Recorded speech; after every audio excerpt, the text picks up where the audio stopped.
యుగాలలో మొదటిది కృతయుగం. ధర్మం 4 పాదాలపై నడిచిన ఈ యుగాన్ని సత్యయుగం అని కూడా అంటారు. ఈ యుగంలో శ్రీమన్నారాయణుడు లక్ష్మీ సమేతుడై భూమండలాన్ని పరిపాలించాడు.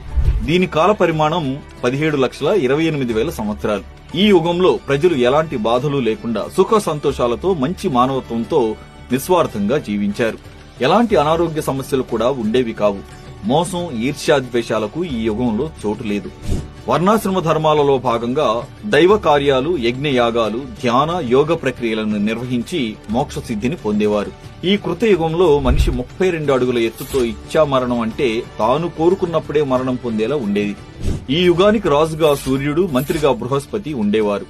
సూర్యుడి ప్రభావంతో క్షత్రియులు, గురు ప్రభావంతో సద్బ్రాహ్మణులు జన్మించి ధర్మపాలన జరిగింది. సత్యయుగం నుండి కలియుగం వరకు ధర్మం, జ్ఞానం, మేధో సామర్థ్యం, భావోద్వేగం, శారీరక బలం క్రమంగా క్షీణించడం జరిగింది. ఈ యుగంలోనే విష్ణువు మత్స్య, కూర్మ, వరాహ, నరసింహ